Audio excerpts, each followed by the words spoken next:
ಮತ್ತು ಇಲ್ಲಿ ಈ ನಮ್ಮ ತೋಟದಾಗ ತುಂಬ ಡಿಫ್ರೆಂಟಾಗಿ ಇರುವಂಥದ್ದು ತುಂಬ ಜನರಿಗೆ ಕೆಲವು ಸಲ ಎಲ್ಲೆಲ್ಲೋ ನೋಡ್ತಿರ್ತೀವಿ. ಕೆಲವು ವಿಷಯಗಳನ್ನು ಒಬ್ಬೊಬ್ರದ್ದು ಒಂದೊಂದು ನಾಲೆಜ್ ಇರ್ತಿರ್ತದೆ.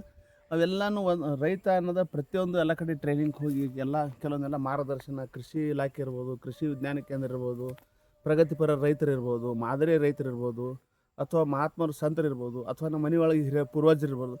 ಎಲ್ಲ ವಿಷಯಗಳನ್ನು ನಾವು ಸಂಗ್ರಹ ಮಾಡ್ಕೊಂಡಾಗ ನಮಗೆ ಕೃಷಿ ಮಾಡ್ಲಿಕ್ಕೆ ಇವತ್ತಿನ ಪೀಳಿಗೆ ತುಂಬ ನಾಲೆಜ್ ಬರ್ತಿರ್ತದೆ. ಅದಕ್ಕೆ ತುಂಬ ಜನ ಹೇಳ್ತಿರ್ತಾರೆ ಕೃಷಿ ಮಾಡೋದು ತುಂಬ ಕಷ್ಟ ಅದು. ಇಲ್ಲ, ಕೃಷಿ ಮಾಡೋದು ಕಷ್ಟ ಅಂದರೆ ನಮ್ಗೆ ನಾಲೆಜ್ ಇರಲಾರ್ದೆ ಮಾಡೋದು ಯಾವ ಕೆಲಸ ಮಾಡಿದ್ರು ಕಷ್ಟನೇ. ಕೃಷಿ ಒಂದೇ ಅತ್ತನಲ್ಲ, ನಾವು ಲೈಫ್ನಾಗ ತುಂಬ ಜನ ಯಾಕೆ ಫೇಲ್ ಆಗ್ತಾರಂತಂದ್ರೆ ಸರಿಯಾದ ಜ್ಞಾನ ಪಡಿಲಕ್ಕೆ ಆಗಲಾರ್ದೇ ಏನಾರು ಮಾಡ್ಲಿಕ್ಕೆ ಹೋಗಿ 95% ಜನ ಅನ್ನೋದು ಫೇಲ್ ಆಗೋದು ಇದೇ ಕಾರಣ. 5% ಜನ ಸಕ್ಸಸ್ ಆಗ್ತಿರ್ತಾರೆ. ಯಾಕೆ ಸಕ್ಸಸ್ ಆಗ್ತಿರ್ತಂದ್ರೆ ಅವರು ಮೊದಲು ಕಲಿತಿರ್ತಾರೆ, ನಾಲೆಜ್ ತೊಗೊತಿರ್ತಾರೆ.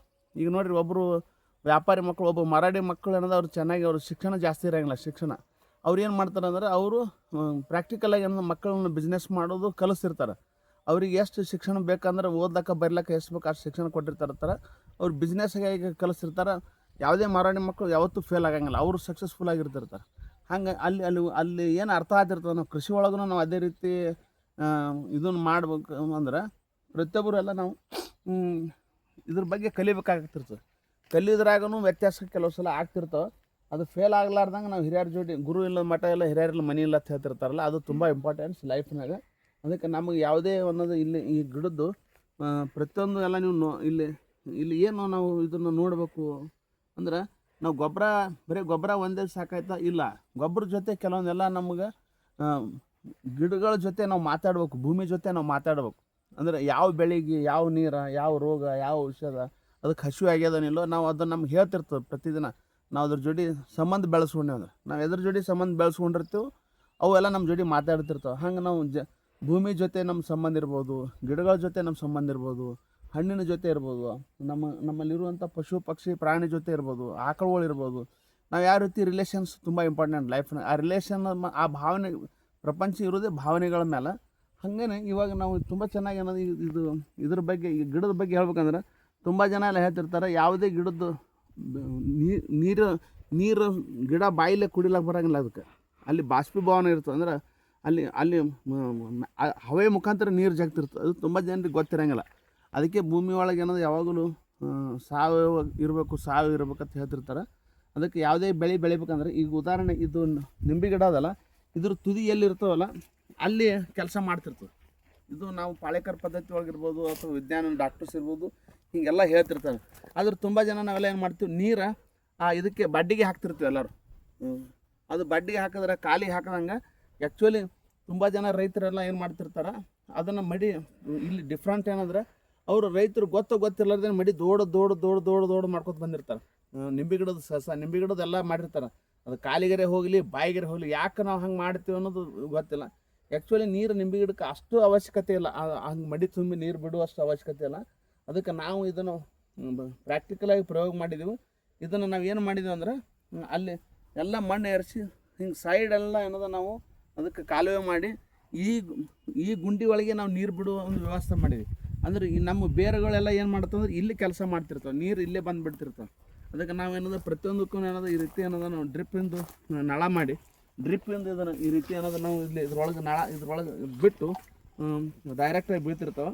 ಹೀಗಾಗಿ ಇದು ನೀರಿನೊಂದು ಜಾಗ. ಇದಕ್ಕೆ ನಾವೆಲ್ಲ ಅಲ್ಲಿ ಮುಂಚೆ ಹೇಳಿದ್ನಲ್ಲ, ಆ ಕಡೆ ಬರ್ರಿ, ಮುಂಚೆ ಹೇಳಿದ್ನಲ್ಲ, ಇದು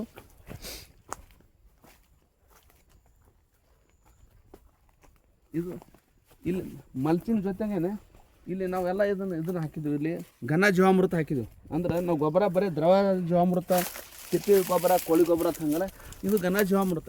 ಇದನ್ನು ತುಂಬ ಚೆನ್ನಾಗಿ ಕೆಲಸ ಮಾಡ್ತಿರ್ತದೆ. ಅಂದ್ರೆ ಇದು ನಿಧಾನವಾಗಿ ಅವಕ್ಕೆಲ್ಲ ಅನ್ನೋದು ನಮ್ಮ ಬ್ಯಾಕ್ಟೀರಿಯಾಗಳಿಗೆ ಆಹಾರ ಆಗ್ತಿರ್ತದೆ. ಹಿಂಗೆ ಅಲ್ಲಿ ನೀರು ಹೋಗಂಗಿಲ್ಲ, ಅದೆಲ್ಲ ನೀರು ಇಲ್ಲೇ ಬಂದುಬಿಟ್ಟಿರ್ತಿರ್ತವೆ. ಹಿಂಗಾಗಿ ಈ ಗಿಡ ಅಗದಿ ಫಲವತ್ತತೆ ಇರ್ತವೆ. ಮತ್ತು ಇದ್ರ ಜೊತೆಗೆ ಅನ್ನೋದು ಮಿಶ್ರ ಬೆಳೆಯಾಗ ಅನ್ನೋದು ಬಾಳೆ ಗಿಡ ಮಾಡಿದ್ವಿ. ಇಲ್ಲಿ ಜವಾರಿ ಬಾಳೆ ಗಿಡ, ಅದು ದೇಶಿ ಬಾಳೆ ಗಿಡ. ದೇಶಿ ಬಾಳೆ ಗಿಡದಾಗ ಅಂದ್ರೆ ಇದು ತುಂಬ ಸ್ಪೆಷಲ್. ಮುಂಚೆ ನಾವೆಲ್ಲ ಏನಾದ್ರು ಮಾಡ್ತಿದ್ವಿ, ಲ್ಯಾಬ್ನಂದು ದೇಶಿ ಬಾಳೆ ಗಿಡ ಅಂತ ತೊಗೊಂಬರ್ತಿದ್ವಿ. ಈ ಸಲ ತುಂಬ ಡಿಫ್ರೆನ್ಸ್ ಏನಂದ್ರೆ, ನಾವು ಲ್ಯಾಬ್ನಂದು ತೊಗೊಂಬಂದಿಲ್ಲ. ಪೂರ್ವಜರದು ನಮ್ಮದು ಓಲ್ಡ್ ಜವಾರಿ ಬಾಳೆ ಗಿಡ ಅದಲ್ಲ, ಅದನ್ನು ಹುಡುಕಾಡಿ ನಮ್ಮ ಫ್ರೆಂಡ್ ಈರಣ್ಣ ಚೋರಿಗೆತ್ತಿ ಈರಣ್ಣ ಜೋರಿಗೆ ಅವ್ರದ್ದು ಇದ್ರೊಳಗಿಂದ ಗುಬ್ಬ್ಯಾಡ್ದಂದು ನಾವು ಇದನ್ನು ತೊಗೊಂಬಂದು ಪೂರ್ವ ದೇಶಿ ಇದನ್ನು ತಂದು ನಾಟಿ ಮಾಡಿದ್ವಿ. ತುಂಬ ಚೆನ್ನಾಗಿ ಬಂದಿರ್ತದೆ. ನಂಗೆ ಪ್ರತಿಯೊಂದು ಎಲ್ಲನೂ ಇಲ್ಲಿ ಮೊಬೈಲ್ದಾಗ ವಿಡಿಯೋದಾಗ ಹೇಳೋದಕ್ಕಿಂತನೂ ಪ್ರಾಕ್ಟಿಕಲಾಗಿ ನೋಡೋದು ತುಂಬ ಇಂಪಾರ್ಟೆಂಟ್ ಇರುತ್ತೆ. ಅದಕ್ಕಾಗಿ ನಾವು ಇದನ್ನು ಮಾಡಿದ್ದೀವಿ. ಇದು ಈ ಗಿಡಕ್ಕೆ ಆದಂಥ ಒಂದು ಸಪ್ರೇಟ್ ತಿಪ್ಪೆ ಆಯಿತು, ಮಲ್ಚಿಂಗ್ ಆಯಿತು, ಘನ ಜೀವಾಮೃತ ಆಯಿತು, ಆಮೇಲೆ ನೀರಿನ ನಿರ್ವಹಣೆ ತುಂಬ ಕಮ್ಮಿ ಆಯಿತು, ಮತ್ತು ಕಸದ ನಿರ್ವಹಣೆಯೂ ತುಂಬ ಕಡಿಮೆ ಆಗಿಬಿಡ್ತಿರ್ತದೆ. ಅದಕ್ಕಾಗಿ ಏನಾದ್ರು ಭೂಮಿ ಯಾರು ಜಮೀನ್ದಾಗ ಕಸ ಜಾಸ್ತಿ ಬೆಳೀತಿರ್ತದೆ ಅಲ್ಲಿ ಶಕ್ತಿ ಜಾಸ್ತಿ ಇರ್ತದೆ, ಜೈವಿಕ ಕ್ರಿಯೆ ಚೆನ್ನಾಗಿ ನಡೀತಿರ್ತದೆ. ಅದಕ್ಕೆ ಯಾವುದೇ ಕಾರಣಕ್ಕೂ ಭೂಮಿಗೆ ಕಸದ ನಿರ್ವಹಣೆಗೆ ಅನ್ನೋದು ನಾವು ಇದನ್ನು ಬ್ರಷ್ ಕಟ್ ಮಾಡ್ತಿರ್ತೀವಿ ಅಥವಾ ಕೈಲಿ ತೆಗೆಸ್ತೀವಿ. ಯಾವುದೇ ರೀತಿ ಕೆಮಿಕಲ್ ಭೂಮಿಗೆ ಸ್ಪ್ರೇ ಮಾಡಬಾರ್ದು, ತುಂಬ ಹಾನಿಕಾರಕರದು. ಈ ಕೆಲವೊಬ್ಬರೆಲ್ಲ ಏನದ ನಾವು ರೌಂಡ್ ಅಪ್ ಅವು ಇವೆಲ್ಲ ಏನದ ಭಾರಿ ಕೆಮಿಕಲ್ ಬಂದಿರ್ತವೆ, ಅವೆಲ್ಲ ಭೂಮಿ ಎಲ್ಲ ಹಾಳಾಗ್ತಿರ್ತವೆ. ಅದಕ್ಕಾಗಿ ನಾವು ಅದನ್ನು ಯಾವುದೇ ಇದು ಮಾಡೋಂಗಿಲ್ಲ. ಈ ರೀತಿ ನಿಂಬೆ ಹಣ್ಣು ಅನ್ನೋದು ಇದು ನಮ್ಮದು ಇಡೀ ಇಂಡಿಯಾದಾಗೆ ನಮ್ಮ ಇಂಡಿಗೆ ಕಾಜಿ ನಿಂಬೆ ಅಂತ ಹೇಳಿ ಅನ್ನೋದು ನಮಗೆ ಸರ್ಟಿಫೈ ಆಗೋದು. ಇದು ತುಂಬ ಖುಷಿ ಆಯ್ತು ನಾವೆಲ್ಲ ಇಂಡಿ ತಾಲೂಕಿನವ್ರು. ಅದಕ್ಕೆ ಥ್ಯಾಂಕ್ಸ್ ಹೇಳಬೇಕು ನಮ್ಮ ಮಾನ್ಯ ಶಾಸಕರಿಗೆ. ಯಾಕಂದ್ರೆ ಅವರು ತುಂಬ ಇದನ್ನು ಶ್ರಮ ವಹಿಸಿ ಯಶವಂತರೇಗೌಡರು ಏನದ ನಮ್ಮ ನಿಂಬೆ ನಾಡು ತಂದು ಒಂದು ಒಳ್ಳೆ ಕೆಲಸ ಮಾಡ್ಯಾರ. ಅದಕ್ಕೆ ನಾವು ರೈತರ ಪರವಾಗಿ ಅವರಿಗೂ ಧನ್ಯವಾದ ಹೇಳ್ತೇನೆ. Thank you.